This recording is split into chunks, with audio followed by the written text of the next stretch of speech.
प्राप्तस्थळी प्राप्त प्रसंगी चिंतन रूपी सेवे करताना निवडलेला अभंग यष्ट यावत भूतलावर जन्माला आलेल्या जड जीवांच्या उद्धाराकरिता आपला देह अखंड शिजवणारे वितराग संपन्न पंचमवेद निर्माते महाराष्ट्र भूषण सकल कंठ भूषित ज्ञानेश प्रिय साधू देव मान्य संत संत मान्य संत आणि जगत मान्य संत असणारे श्रीमंत तुकोबाराय महाराज यांचा चार चरणाचा तू वाहमा सर्व सामान्य जीवाला नरदेहाची प्राप्ती झाल्याच्या नंतर नेमकी जोडी कोणती करावी हे फलासह सांगणारा अभंग आजच्या सेवेकरता निवडलाय विठ्ठल.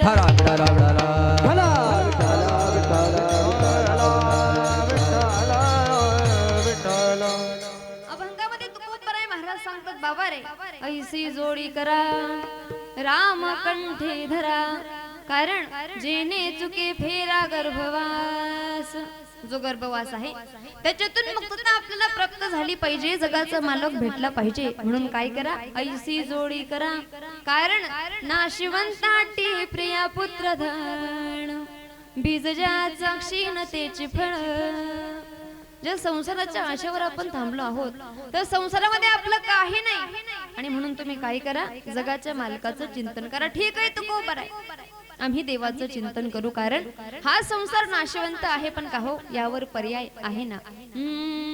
नाव धड करा सहस्रनामाची जे भव सिंधू सिथडी पावी. तुकोबाराय महाराज म्हणतात जगाच्या मालकाच्या नावाची नाव तयार करा आणि भवसिंधू पार करा. ठीक आहे आम्ही ते देवाचं चिंतन करू कारण हा संसार नाशवंत आहे आम्हाला पर्यायही सांगितला पण का हो एवढं सगळं करत असताना जर काळ घेण्याकरता आला तर काय करायचं. तुकोबाराय महाराज सांगतात तुका म्हणे काळा हना तोंडावरी भातावरा हरी रामवाणी कारण नाशिवंताटी प्रिया पुत्र धन बीज ज्याचा क्षीणतेची फळ विढल विढल.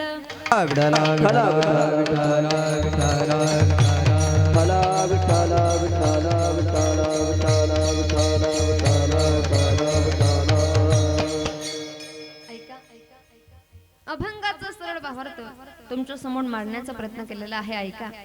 वारकरी संप्रदायाच्या दंडकाप्रमाणे किंबहुना वक्त्याचं आद्य कर्तव्य या नात्याने तुम्ही आम्ही या पवित्र धर्म मंडपामध्ये किम कारणास्तव जमलेला आहोत आपल्या श्री क्षेत्र दुसाणे तालुका साक्री जिल्हा धुळे या नगरीमध्ये सालाबादाप्रमाणे चालत असलेला अखंड हरिनाम संकीर्तन सप्ताह वर्ष 38वे आणि या 38व्या वर्षाची आज 4थ्या दिवसाची कीर्तन सेवा योगाने परम भाग्याने या ठिकाणी मला प्राप्त झाली. माझा संपर्क किंबहुना या गोळ गावाचं दर्शन मला ज्यांच्यामुळे झालं असे असणारे गुरुवर्य हरिभक्तपरायण नानाजी महाराज दोंडाईचेकर यांनी संपर्क केला. म्हणले ताई अगदी गोड गाव आहे परमार्थ त्या ठिकाणी रुजू आहे आणि जगाचा मालक आला पाहिजे त्याची भक्ती करायला भेटली पाहिजे त्याचं भजन करता आलं पाहिजे म्हणून हे संपूर्ण गाव अगदी मनापासून जगाच्या मालकाचं चिंतन करत असतं. तुम्हाला कीर्तना करता यावं लागेल. बाबांच्या शब्दाला मान दिला इथपर्यंत आले आणि भाग्यवंत तुम्हा श्रोतेकरांचं दर्शन मला झालं. खरं तर तुमच्या करता एक वाक्य खर्च करेल ऐका. जर जगाच्या मालकाला तुम्ही हृदयापासून बोलवत असाल तर ऐका रे झुकता है आसमान झुकाने वाला चाहिए. ऐका बर का झुकता है आसमान झुकाने वाला चाहिए आता है भगवान बस बुलाने वाला चाहिए. जर तुमच्यासारखी निष्ठावंत लोक असतील जगाच्या मालकाचं चिंतन करणारे तर का जगाचा मालक धावून येणार नाही. महाराज भाग्यवान आहेत तुम्ही पुण्यवान आहेत आणि अशा पुण्यवान नगरीमध्ये मला येण्याचा योग. त्याचबरोबर असं म्हणतात एक नूर आदमी तो 10 नूर कपडा. बरोबर आहे ना. हा एक नूर आदमी तो 10 नूर कपडा तसं एक नूर कीर्तनकार तर 10 नूर आमची भावकी. बरोबर आहे ना. हा बघा ग्रामपंचायतला उभं राहायचं असेल आणि निवडून यायचं असेल काय पक्क पाहिजे. बोला बोला बोला काय भावकी. ज्याची भावकी पक्की तो निवडून आल्याशिवाय राहत नाही. तशी आमची भावकी पक्की आहे. एकदा जोरदार टाळ्या झाल्या पाहिजे या मंडळींकरता. ऐका पखवाजावर सुंदरता हरिभक्तपरायण गुरुबंधू कृष्णाजी महाराज या ठिकाणी उपस्थित आहे। अगदी महाराजांचं वाजवणं तुम्ही 3 दिवसापासून ऐकत आहात। गोड वाजवणं महाराजांचं आहे। त्याचबरोबर हरिभक्तपरायण गायनाचार्य ज्ञानेश्वरजी महाराज या ठिकाणी उपस्थित आहे। गायनाचार्य उमेशजी महाराज रावेरकर, त्याचबरोबर या सप्ताहाला सहकार्य श्री गणेश भजनी मंडळ, न्यू गणेश भजनी मंडळ दुसाने आणि किशोर साऊंड सिस्टम सर्व्हिस यांचे सुद्धा या ठिकाणी अगदी गोड सहकार्य आहे। आणि मंदिराचे सेवेकरी संतोष दादा, गुरु दादा आणि मनोज दादा ते सुद्धा या ठिकाणी उपस्थित आहे। कार्यवाहक जहेशजी महाराज असतील, आपल्या गावाचे कीर्तनकार, बरोबर एकदा जोरदार टाळ्या झाल्या पाहिजे त्यांच्याकरता सुद्धा। आणि त्याचबरोबर कार्यवाहक पुजारी बाळू दादा असतील, भूषण दादा असतील आणि समस्त ग्रामस्थ मंडळी दुसाने आणि ग्राम विकास मंडळ त्यांनी सुद्धा अगदी हृदयापासून सहकार्य केलंय। एकदा जोरदार तुम्ही स्वतः करता टाळ्या वाजवल्या। आणि ऐका ताई हो, टाळी वाजवत असताना ना टाळी हळू वाजवायची का, तिला पैसे लागत असतात। हा, टाळी वाजवताना हृदयापासून वाजवा, मनापासून वाजवा। हा ऐका, या मंडळीचं कौतुक एका वाक्यामध्ये करेल, ऐका, कळेल त्याला धन्यवाद, ज्याला कळेल त्याने टाळ्या नक्कीच वाजवा। ऐका, या ठिकाणी जमलेली मंडळी अशी आहे दादा, इंद्रचंद्रासारखे वाजवणारे आहेत। ऐका, इंद्रचंद्रासारखे वाजवणारे आहेत, गंधर्वासारखे गायन करणारे। ऐका बरं का, इंद्रचंद्रासारखे वाजवणारे आहेत, गंधर्वासारखे गायन करणारे आहेत। अहो जय विजय सारखे भालदार चोपदार आहेत, बरोबर आहे ना। हा, साक्षात तुकोबारांसारखे विणेकरी आहेत, साक्षात तुकोबारांच्या टाळकरी सारखे टाळकरी आहेत। ऐका, इंद्रचंद्रासारखे वाजवणारे आहेत, गंधर्वासारखे गायन करणारे आहेत, तुकोबाराय महाराजांसारखे विणेकरी आहेत, राजा परीक्षिती सारखे तुम्ही श्रवण करणारे आहात। फक्त सांगणारा शुकदेव नाही, तेवढं ध्यानात ठेवा। विठ्ठल विठ्ठल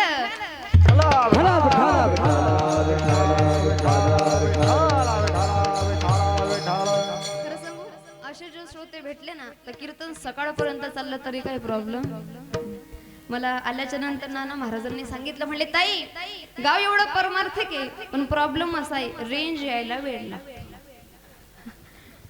म्हटलं ठीक आहे, हळूहळू का असं नाही येईल। ऐका, निवडलेला अभंग तुकोबाराय महाराजांचा आहे। कोण तुकोबाराय? तत्पूर्वी सांगायचा प्रयत्न करेल दादा, महाराष्ट्रामध्ये भरपूर गाव आहेत, भरपूर तालुके आहेत, भरपूर जिल्हे आहेत, पण प्रत्येका गावाला सप्ताह होईलच याची गॅरंटी नाही, बरोबर आहे ना। हा, कित्येक जिल्हे कित्येक तालुके तुम्हाला पाहण्याकरता मिळतील, कित्येक गाव मिळतील, पण प्रत्येका गावाला सप्ताह होईल याची गॅरंटी नाही। तुम्ही भाग्यवान आहेत, पुण्यवान आहेत। अरे गावामध्ये सप्ताह होण्याकरता, गावामध्ये कीर्तन होण्याकरता सगळ्यात अगोदर गाव पवित्र असलं पाहिजे, बर का। हा, दुसरी गोष्ट त्या गावात राहणारे लोक पवित्र असले पाहिजे, आणि तिसरी गोष्ट त्यांची बुद्धी पवित्र असली पाहिजे। पहिलं काय, गाव पवित्र, दुसरं गावात राहणारे लोक पवित्र, आणि तिसरं त्यांची बुद्धी पवित्र। या तिघांचा मेळ झाला की तेव्हा कीर्तनी सप्ताह होत असतो, अन्यथा होत नाही। विठ्ठल विठ्ठल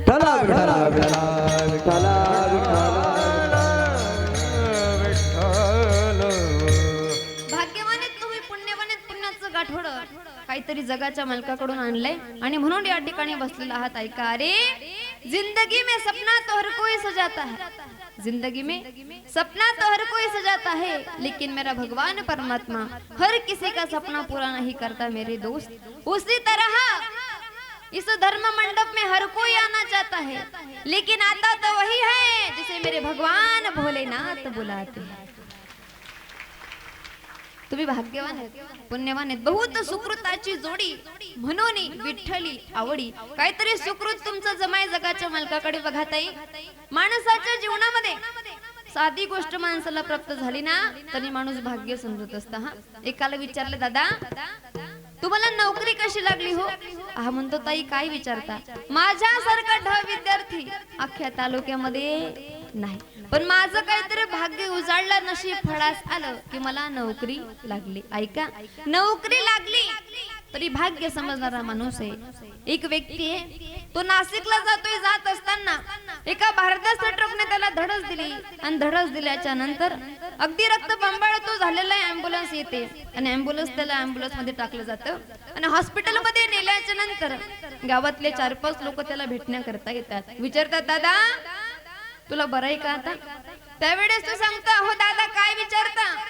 भारदस्त ट्रक होता हो, उसाने भरलेला, वाचण्याचा 1% सुद्धा चान्स नव्हता, पण माझं काहीतरी नशीब फळास आलं, भाग्य उदयास आलं की माझा जीव वाचला. ऐका ताई हो, जर नोकरी लागण्याकरता भाग्य, जर जीव वाचण्याकरता भाग्य, याच्या पलीकडे जाऊन सांगू काही काही बादर असे भेटतात ताई सध्याच्या काळामध्ये पोरी भेटत. बरोबर आहे ना? हा, मी भाग्यवान आहे, मला चांगली पत्नी मिळाली. ऐका दादा, जर नोकरी लागण्याकरता भाग्य, जीव वाचण्याकरता भाग्य, अरे चांगली छोकरी मिळण्याकरता जर भाग्य असतील तर जगाच्या मालकाचं चिंतन करण्याकरता सुद्धा भाग्य लागत असतं. हा, ज्याच्या भाग्यामध्ये त्याचं पुण्याचं गाठोडं शिल्लक आहे, ज्याचा काहीतरी ठेवा जगाच्या मालकाकडे ठेवलेला आहे, तोच इथपर्यंत येऊ शकतो. म्हणून तुकोबाराय महाराजांनी म्हणावं, तुका म्हणे होता ठेवा,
सापडला, काहीतरी जगाच्या मालकाकडे ठेवलाय म्हणून हा मेवा तुमच्यापर्यंत मिळालाय. बघा, जोपर्यंत बँकेमध्ये आपण पैसे ठेवत नाही तोपर्यंत व्याज मिळत नाही, तसं जगाच्या मालकाकडे ठेवल्याशिवाय आपल्याला हा मेवा बघायला मिळत नाही. भाग्यवान आहेत तुम्ही, पुण्यवान आहेत. ऐका, आणि भाग्याचं गाठोडं पुण्याचं गाठोडं सोबत आणलंय सज्जन हो. निवडलेला अभंग तुकोबाराय महाराजांचा आहे. कोण तुकोबाराय? बघा, सर्वसामान्याला प्रश्न पडेल. बघा, ऐका, सांगते तुम्हाला, भक्ती, ज्ञान, वैराग्य, गुरुनिष्ठा, शांती आणि अस्तित्व ही वारकरी संप्रदायाची मूलभूत तत्व आहेत. कोणकोणते? भक्ती, ज्ञान, वैराग्य, गुरुनिष्ठा, शांती आणि अस्तित्व हे वारकरी संप्रदायाची मूलभूत तत्व आहेत. आणि या तत्वांपैकी वैराग्याचं खाता ज्यांनी सांभाळलंय ते तुकोबाराय. अखंडी सद्गतीत भगवंताचं चिंतन करणारे आणि चिंतन करत असताना एकदाही संसाराचा विचार न करणारे तुकोबाराय. बघा, सोपं करून सांगते, जीवनामध्ये ज्ञान म्हणलं की ज्ञानोबाराय, शांती म्हणलं की एकनाथ महाराज. ऐका, ज्ञान म्हणलं की ज्ञानोबाराय, ज्ञानेश्वरी, चांगदेव पासष्टी, अमृतानुभव, हरिपाठ सारखे ग्रंथ आपल्या समोर येतात. बघा, ज्ञान म्हणलं की ज्ञानोबाराय, एवढं ज्ञान आहे, ज्ञानाचा सागर सखा माझा ज्ञानेश्वर. अगदी ज्ञानाचा सागर त्यांना म्हणावं असे असणारे ज्ञानोबाराय महाराज. ज्ञान म्हणलं की ज्ञानोबाराय, शांती म्हणलं की एकनाथ महाराज. एवढी शांती जीवनामध्ये आहे दादा, क्रांती झाली हो. जगाच्या मालकाने 36 वर्ष एकनाथ महाराजांच्या घरी कावडीने पाणी भरावं.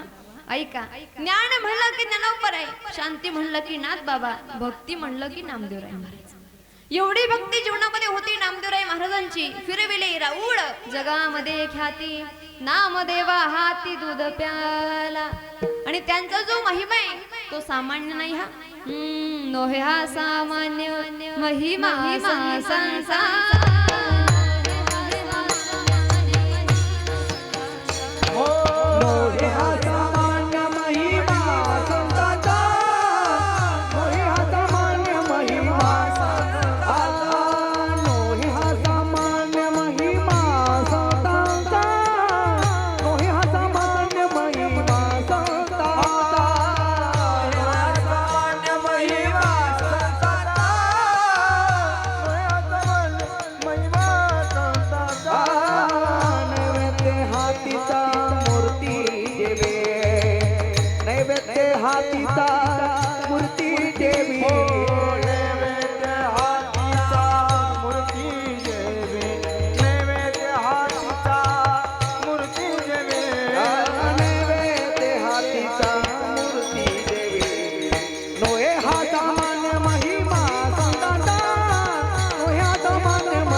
शांती म्हणलं की नाथ बाबा, भक्ती म्हणलं की नामदेव राय, तसं वैराग्य म्हणलं की तुकोबा. एवढा वैराग्य जीवनामध्ये आहे, विवेकासहित वैराग्याचे बळ, धगधगी तो ज्वाड अग्नी जैसा. एवढा वैराग्य निर्माण झालं आणि मग त्यांनी जगाच्या मालकाचं चिंतन करायला सांगितलं. ऐका ताई हो, आता एवढ्या वेळापासून मी तुमच्याशी बोलते, तुम्हाला माझी भाषा कळते ना? हा, वार्ड क्रमांक 2 कळते ना माझी भाषा? तुम्हाला काही टेन्शन आहे का? बोला बोला बोला, काही ताण आहे का तुम्हाला? खरं सांगू तुम्हाला, जगाच्या मालकाकडे येत असताना असं टेन्शन घेऊन यायचं. कसं यायचं? टवटवीत यायचं. हा, कारण जगाच्या मालकाला आपण कधी चुकलेले फूल वाहत नाही. कसे वाहतो? टवटवीत वाहतो. बरोबर आहे ना? हा, त्याच्याकडे येत असताना सगळे दुःख घरी सोडून या, त्याच्यावर भार सोडून द्या. देवा, मी तुझ्या दारापर्यंत आलोय, माझी भक्ती तू स्वीकार कर. अरे तेरे मंदिर में आना मेरा काम है, मेरी बिगड़ी बनाना तेरा तेरा. त्याला पाहिजे देवा, मी तुझ्या दारापर्यंत आलोय, हसमुख मुखाने आलोय, तुझं चिंतन करणार आहे, फक्त माझ्या दुःखांचं निवारण कर. म्हणून बघा, फ्रेश बसलं पाहिजे. हा, असं टेन्शन घ्यायचं नाही, ताण घ्यायचा. बोला ताई हो, टेन्शन घ्यायचं. बोला बोला, बोलत नाही का इकडं? बोला मग, टेन्शन घ्यायचा. अजून जोरात बोला. ताण घ्यायचा, टेन्शन घ्यायचा, ताण घ्यायचा. उद्यापासून घरात काम करायचं.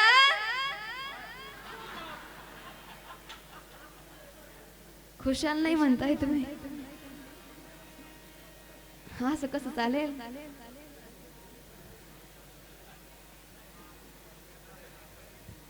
ऐका, इकडे लक्ष द्या. तुम्ही जर घरातलं काम सोडलं ना, मग कठीण होईल. घरात कामही करा, पण जगाच्या मालकाचं चिंतनही करा. बघा, त्या जगाच्या मालकाकरता 5 मिनिटं देता आले पाहिजे ताई. जगाकरता कितीही वेळ दिला तरी जग असंय महाराज, परत कधी आपल्याला तो वेळ करत नाही. पण जगाचा मालक एवढा उदार आहे, त्याचं अंतकरण एवढं उदार आहे ना. अरे 24 तासापैकी 5 मिनिटं जगाच्या मालकाला द्या आणि 23 तास 55 मिनिटं जगाकरता द्या. ऐका, 24 तासापैकी 5 मिनिटं जगाच्या मालका करता द्या आणि 23 तास 55 मिनिटं जगा करता द्या. तुमच्यावर जेव्हा वाईट परिस्थिती असेल, जेव्हा वाईट काळ असेल ना, तेव्हा हे जग धावून येतं का नाही याची गॅरंटी मी देत नाही, पण माझा जगाचा मालक नक्की तुमच्या दाराशी येईल याची गॅरंटी देते. म्हणून त्याला वेळ दिला पाहिजे. समजलं त्याला धन्यवाद. ज्याला नाही समजलं त्याने प्रसाद घेतल्याशिवाय जायचं. ऐका, भाग्यवान तुम्ही, पुण्यवान पुण्याचं गाठोड आणलंय, तो खूप बरं आहे. महाराजांचा अभंग आहे. त्यांनी सांगावं, बाबा रे, जगाच्या मालकाचं चिंतन करा, कारण तू उदार अंतकरणाचा आहे, पण त्याच्याकडे नेहमी घेशी तेव्हा दैशी, ऐसा सशी उदार. अगोदर भक्ती घेतो आणि मग आपल्याला सुख देतो. ताई हो, विनंती आहे, जेव्हा भजन चालेल ना, तेव्हा टाळी वाजवायची. हा, हाताने टाळी आणि मुखाने भजन करायचं, त्याला आवडत असतं. बघा, तुम्ही आता महादेवाच्या मंदिरात येतात ना, बोला येतात का नाही? महादेवाच्या मंदिरात आल्याच्या नंतर आपण 3 टाळ्या वाजवतो. का वाजवतो बरं? पहिली टाळी याच्या करता, देवा मी तुझ्या दारापर्यंत आलो. दुसरी टाळी माझ्या दुःखाचं हरण करून घे आणि तिसरी टाळी मला सुखाची प्राप्ती करून दे. बरोबर आहे ना? पहिली टाळी दारापर्यंत आलो, तुझ्या उंबऱ्यापर्यंत आलो. दुसरी टाळी दुःखाचं हरण कर, तिसरी टाळी सुखाची प्राप्ती करून दे. बस 3 टाळ्या वाजवल्या की पृथ्वीचे राजे भगवान महादेव प्रसन्न होतात. तर माझा जगाचा मला पांडुरंग परमात्मा आहे, त्याला टाळ्या वाजवल्यानंतर आनंद होणार नाही का? होईलच ना. म्हणून टाळी वाजवली पाहिजे. संतांनी सुद्धा सांगावं, टाळी वाजवावी गुढी उभा, टाळी वाजवावी गुढी उभारा, टाळी वाजवावी गुढी उभारा,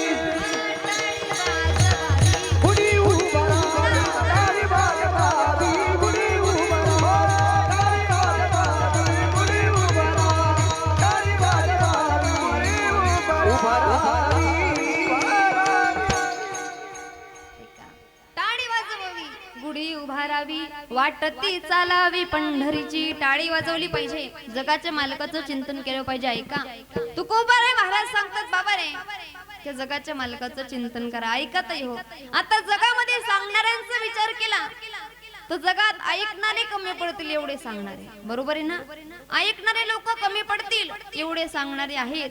पण सांगत असताना शास्त्र सांगतं काही गोष्टींचा विचार केला पाहिजे. पहिलं, सांगतय कोण, सांगतय काय, सांगतय कशासाठी आणि सांगतय कोणाला, या गोष्टींचा विचार केला पाहिजे. आणि त्याचबरोबर सांगणारा व्यक्ती अधिकारी आहे का, पहिला प्रश्न. सांगणं त्याच्या अनुभवाचं आहे का, दुसरा प्रश्न. आणि सांगणं ते दुसऱ्याचं किंवा त्याचं हिताचं आहे का. बरोबर आहे ना? हा, पहिला प्रश्न. सांगणं अधिकाराचं असलं पाहिजे. अधिकार असेल तर बोलायचं, अन्यथा बोलायचं नाही. अधिकार असेल तर बोलायचं बरं का. मग तुम्ही म्हणाल तर या अधिकार म्हणजे नेमकं काय. बघा, आधी आपण करावं आणि मग जगाला सांगावं, याला सोप्या भाषेमध्ये अधिकार म्हणतात. बरोबर आहे ना? हा, अधिकार तैसा दावेला मार्ग, चालत आहे मग कळो येते.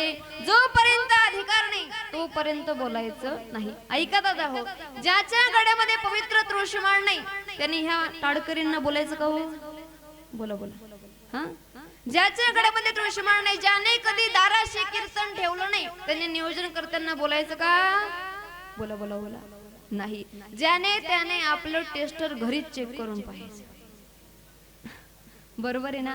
लाईट लागतो का नाही लागतो बा, लाल लागतो का पिवळा लागतो, कार थिंगच संपली बा. बरोबर आहे ना? हा, ज्याच्या गळ्यामध्ये, ज्याला कधी परमार्थ माहिती नाही, टाळ माहिती नाही, हरिपाठ माहिती नाही, कीर्तन माहिती नाही, त्याने गायक वादक कीर्तनकार किंवा साधा टाळकरीला सुद्धा बोलायचा त्याचा अधिकार नाही. अधिकार असेल तर बोलावं, अधिकार नसेल तर बोलू नये. हा, ऐका, तुम्ही म्हणाल तर अधिकार म्हणजे बघा काय होतं. बाप मुलाला म्हणतो बाड्या बिडी पेटव ना, पोरग ते बिडी घेत, चुलीवर धरत आणि चुलीवर धरल्याच्या नंतर पापापर्यंत येत ती बिडी विझून जाते. बाप म्हणतो बाड्या, अरे साध्या जीवनामध्ये तुला बिडी पेटवता आली नाही, पुढे काय करणार आहे. पोरग हुशार असतं, बाबा आता जातो, परत ती बिडी घेत, चुलीवर धरत आणि मग नंतर विझूच दे. आणि बिडी अशी जाते ती ओढल्याशिवाय पेट. बरोबर आहे ना? हा, म्हणजे मुलगा काय करतो, बिडी ओढायला सुरुवात करतो. बापाचं लक्ष जातं, बाप ती बिडी घेत, स्वतः ओढतो आणि ओढताना म्हणतो बाड्या बिडी प्यायची नाही, त्याने अनेक प्रकारचे रोग होतात, शरीराचा नाश होतो, माणूस जीवन जगत नाही. ऐकणार पोरग हुशार असतं. बाबा अहो, तुमची बिडी मागच्या जोऱ्याला जाऊन चिकटली तरी तुम्ही सोडून द्यायला तयार नाही. आणि तुम्ही मला सांगतो बिडी पिऊ नका, ऐकेल का हो पोरग. बोला बोला, ऐकेल का नाही. बापाला असं वाटत असेल की मुलाने माझं ऐकलं पाहिजे, तर बापाने आपल्या जीवनातून बिडी नावाचा शब्द काढून टाकला पाहिजे आणि सिगरेट चालू केली पाहिजे. बरोबर आहे का नाही. बिड्या आणि सिगरेट पासून लांब राहिलं पाहिजे. प्रमाणे महाराज, येथ वडील जे जे करती तया नाम धर्म ठेवीती, हे अनुष्ठिती सामान्य सकळ. घरातले मोठे जसे वागतात तसे लहान वागायचा प्रयत्न करतात. बरोबर आहे ना? ऐका, अरे घराचा करता चांगला असेल तर घर चांगलं असतं. ऐका, घराचा करता चांगला असेल तर घर चांगलं असतं. गावाचा करता चांगला असेल तर गाव चांगलं असतं. राज्याचा करता चांगला असेल तर राज्य चांगलं असतं. आणि देशाचा करता चांगला असेल तेव्हा राम मंदिर बनते. बरोबर आहे ना? हा, घरातला मोठा व्यक्ती जसं वागायचा प्रयत्न करतो ना, तसे लहान लेकरं वागायचा प्रयत्न करत असतात. ऐका, जोपर्यंत अधिकार नाही तोपर्यंत बोलायचं, जोपर्यंत अधिकार नाही तोपर्यंत बोलायचं नाही. अधिकार असेल तर बोलावं. तुम्ही म्हणाल ताई मग तुकोबाराय महाराजांचा अधिकार आम्हाला सांगा ना. अहो, काय त्यांचा अधिकार सांगायचा. वेदाचा तो अर्थ आम्हासीच, वेदाचा तो अर्थ आम्हासीच ठावा, वेदाचा तो अर्थ आम्हासीच ठावा, एराई व्हावा परमात्मा, एराई व्हावा परमात्मा. वेदाचा तो अर्थ आम्हासीच ठावा, वेदाचा अर्थ आम्हासीच ठावा,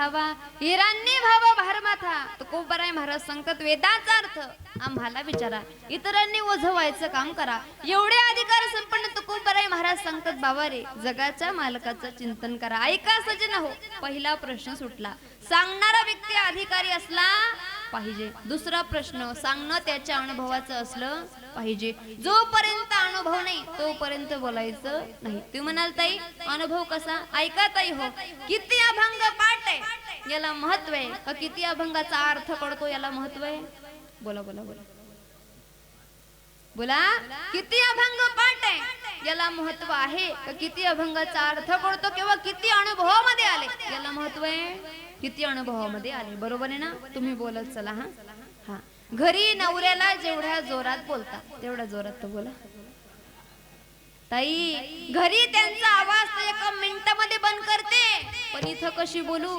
तशीच बोल बरोबर आहे ना बोलत चला तुम्ही टेन्शन घेऊ नका मी तुमच्या वार्डातूनच उभी आहे बरोबर आहे ना हा 50% आरक्षण आहे आपल्याला आपण त्याचा फायदा घेतला पाहिजे बोलत चला केवढ्या अभंग पाठ आहे याला महत्व आहे का केवढ्या अभंगाचा अर्थ कळतो याला महत्व आहे केवढ्या अभंगाचा अर्थ कळतो अनुभवामध्ये आलं तर बोलायचं अनुभव नसेल तर बोलायचं नाही हा तर बघा मला आपल्याकडे इकडे दुसाण्याला यायचं होतं मग पुढे तिकडे होडदानाला विचारलं दादा मला दुसाने जायचंय कसं जाऊ म्हणजे काय नाही ताई सोपं आहे इथून असं पुढे जा आणि 2 किलोमीटरवर गाव आहे तिकडे सप्ताह चालू आहे तुम्हाला त्या ठिकाणी पोहोचवण्यात येईल म्हटलं ठीक आहे दादा तुम्ही कधी दुसाने गेलेत का हो म्हणे नाही मी काय आजपर्यंत दुसाने गेलो नाही पण मला माहित आहे हा रस्ता दुसाण्याला जातो आता मी त्याचं ऐकलं नाही थोडं पुढे आली आणि मग दुसऱ्याला विचारलं दादा मला दुसाण्याला जायचंय हो कसं जाऊ म्हणे काय नाही ताई सोपं आहे इथून असं 2 किलोमीटर जा आणि 2 किलोमीटर गेल्याच्या नंतर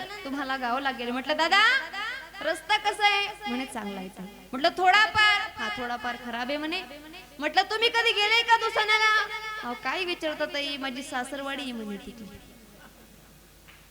म्हटलं मग हे खड्डे तुमच्यामुळेच पडले का जाऊन येऊन म्हणे तसं काय नाही 100% गॅरंटीने सांगतो मात्र हा रस्ता दुसाण्याला जातो ऐका आता मी पहिल्याला विचारलं त्याने मला उत्तरही दिलं पण त्याचं मी ऐकलं नाही जेव्हा दुसऱ्याला विचारलं त्याने माझं उत्तर दिलं त्याचं मी ऐकून घेतलं का त्याचं बोलणं अनुभवाचं होतं बरोबर आहे ना पहिल्या कधी दुसऱ्याला आल्याच नव्हता दुसरा का आला होता कारण त्याची सासरवाडी होती बरोबर आहे ना दुसऱ्याचं बोलणं अनुभवाचं होतं म्हणून मी ऐकून घेतलं म्हणून अनुभव असेल तर बोलायचं अनुभव नसेल तर बोलू नाही तुम्ही म्हणाल ताई मग तुकोबाराय महाराजांचा काय अनुभव आहे ऐका ना तुकोबाराय महाराज स्वतः सांगतात हा घ्या माझा अनुभव भक्ती भाव भाग्याचा तुका म्हणे कोणी सांगे माझा अनुभव आहे अंगे अनुभवाले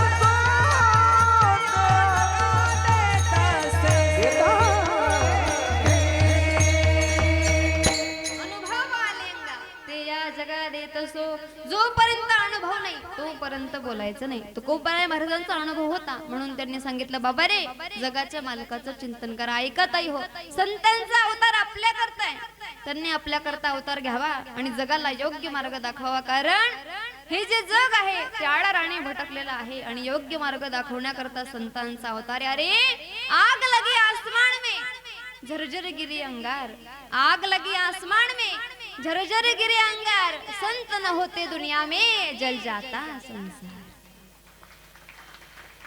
संत नसते ना महाराज या संसाराला योग्य मार्ग सापडला नसता जगाच्या मालकाचं चिंतन करता आलं नसतं म्हणून संतांचा अवतार आहे ताई हो तुमचा आणि माझा जन्म होत असतो संतांचा अवतार होत असतो हा तुमचा माझा होतो जन्म संतांचा अवतार होतो तुम्ही म्हणाल ताई सोपं करून सांगा अवतार म्हणजे नेमकं काय बघा ऐका अवताराचा विचार केला तर 2 भाग पडतात पहिला भाग संसारातला दुसरा संतांच्या विचाराचा हा संसारी भाषेमध्ये अवताराचा विषय जर आला तर एखादं 4-5 वर्षाचं लेकरू असतं ते मातीमध्ये खेळतं आणि मातीमध्ये खेळल्याच्या नंतर संपूर्ण चिखलाचं भरलं की जेव्हा आईकडे ते येतं तेव्हा आई डोक्याचं पदर कमरेला खावते म्हणते बाळा काय अवतार केला रे. बरोबर आहे ना. तो अवतार वेगळा आणि संतांचा अवतार वेगळा. ज्याचं व्याकरण पक्का आहे त्याला कळेल. ऐका, तृतरती हा व्याकरणातला धातू आहे, त्याला आव हा उपसर्ग लागला मग झाला अवतरती. तृतरती म्हणजे तरुण जाणे, अवतरती म्हणजे खाली येणे. ऐका, तृतरती म्हणजे तरुण जाणे, अवतरती म्हणजे खाली येणे. आहे ते पद सोडणे आणि खाली येणे. संत वैकुंठामध्ये राहत होते, आपल्या करता खाली आले. उजळा वयालो वाटा, खरा खोटा निवाडा, योग्य मार्ग दाखवण्याकरता संतांचा अवतार आहे. आणि त्यांनी सांगावं, बाबा रे माझा अनुभव आहे म्हणून तुम्हाला सांगतो, जगाच्या मालकाचं चिंतन करा. ऐका, आता पहिला प्रश्न सुटला, सांगणारा व्यक्ती अधिकारी असला पाहिजे. दुसरा प्रश्न, सांगणं अनुभवाचं असलं पाहिजे. आणि तिसरा प्रश्न, आता सांगणं हिताचं असलं पाहिजे. जोपर्यंत समोरचा व्यक्ती हिताचं सांगत नाही तोपर्यंत ऐकायचं नाही. आणि आपण एखाद्याच्या हिताचं सांगत नसू तर आपल्या बोलण्याचा काही फायदा नाही. ऐका दादा हो, हिताचं सांगत असताना वयाचा विचार करायचा नाही, कारण वयाच्या प्रबोधे विचार जो नाही, समान तो देही बालकाच्या. जेवढा वय आहे तेवढं ज्ञान नाही तर समजावा हा लहानच आहे अजून. बघा, वय असेल पण त्याला ज्ञान कळत नसेल तो अजूनही बालक आहे. आणि ज्ञानाचा आणि वयाचा काही संबंध येत नाही. हा माझ्या ज्ञानोबराय महाराजांनी वयाचं 16व्या वर्षी ज्ञानेश्वरी लिहिली, काहींचं 80 पार झालं तरी ओवी कळत नाही. बरोबर आहे ना.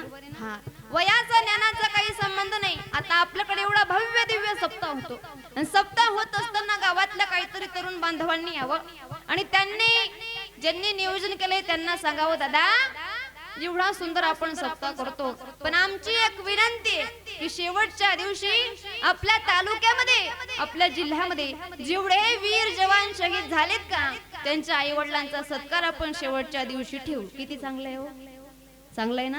हा, सांगणं आपल्या हिताचं आहे म्हणून आपण ते ऐकलं पाहिजे. आता बघा, वयाचा ज्ञानाचा काही हिशोब लावता येत नाही. इथे बसलेले काही लोक माझ्यापेक्षा वयाने ज्येष्ठ आहेत, श्रेष्ठ आहेत, पण ऐका, माझं सांगणं हिताचं आहे म्हणून ते ऐकत. बरोबर आहे ना. हा, म्हणून वयाचा ज्ञानाचा काही संबंध येत नाही. सांगत असताना सांगणं हिताचं असलं पाहिजे. काही म्हणतात, ताई तुम्ही सांगताय खरं, पण आमचे हे ऐकून ऐकून केस पांढरे झाले, आमचं एवढं ज्ञान तुम्हाला नाही. खरं सांगू दादा, तुला कॅल्शियम कमी पडलं. बरोबर आहे ना. कॅल्शियम कमी पडला का केस पांढरे होत असतात. वयाचा आणि केसाचा काही संबंध नाही, ज्ञानाचा आणि केसाचा काही संबंध नाही. काही उगाचच म्हणतात, काय म्हणतात, ताई आमचे एवढे उन्हाळे तुम्ही पाहिले नाही. अरे दादा, तुम्ही तरी उन्हाळे पाहिले, आम्ही भर उन्हाळ्यामध्ये पावसाळे पाहिले. बरोबर आहे ना.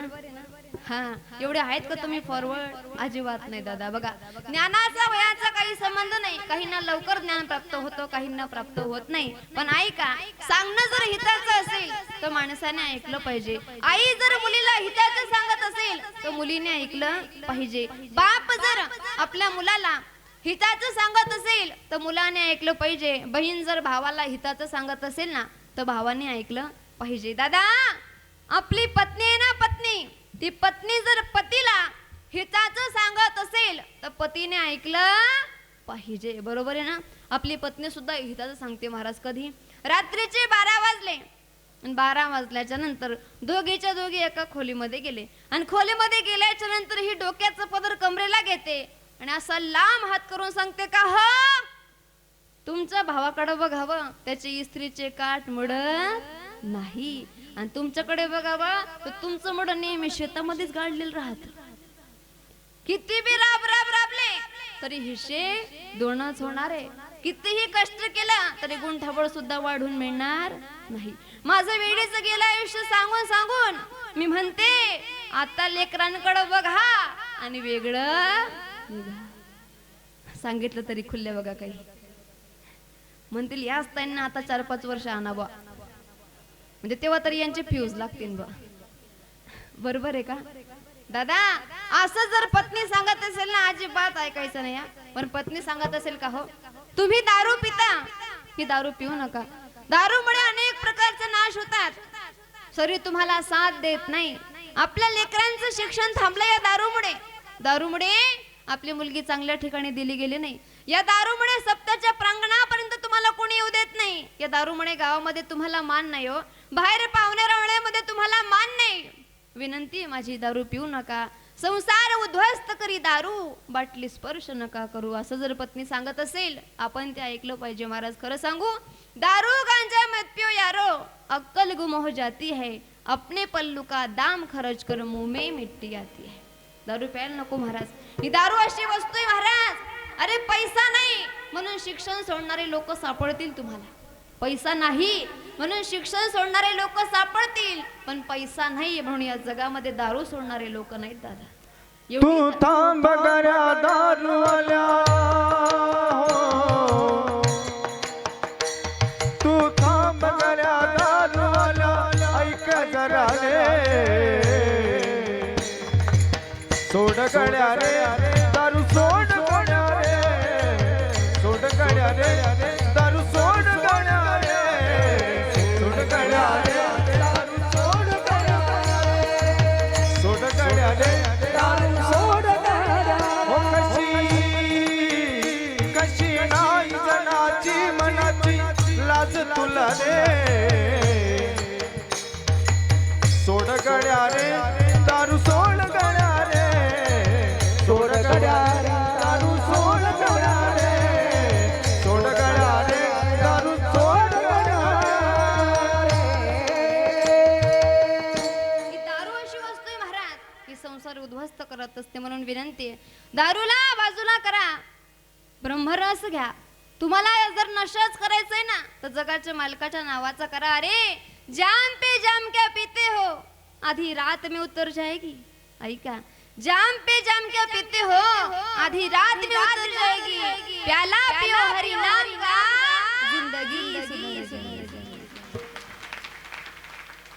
त्या जगाच्या मालकाचं चिंतन करा, त्याच्या नामाचा रस प्राशन करा. ब्रह्मरस घे काळा, तेने पिडा वारेल.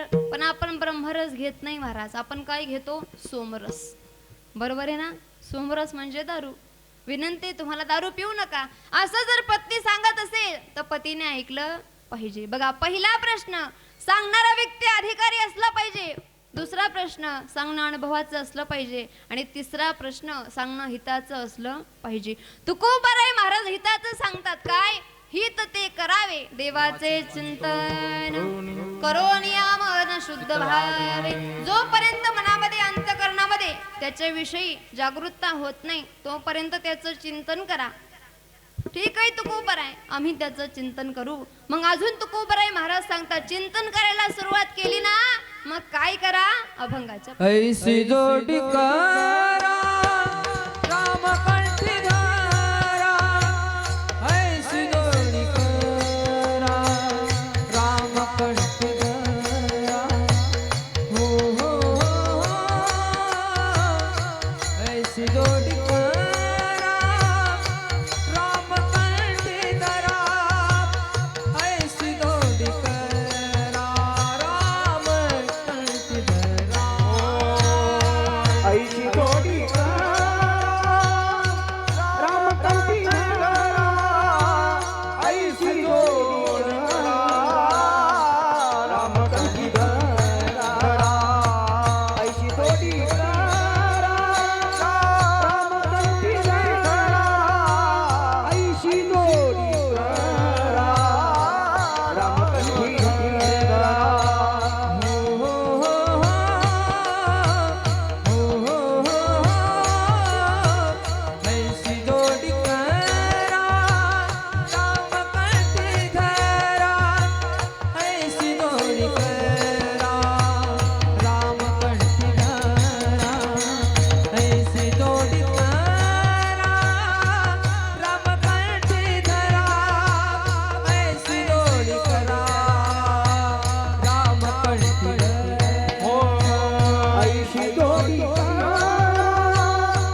नाशिवंताची प्रिया प्रिया भवन नाशिवंताची प्रिया प्रिया भवन नाशिवंताची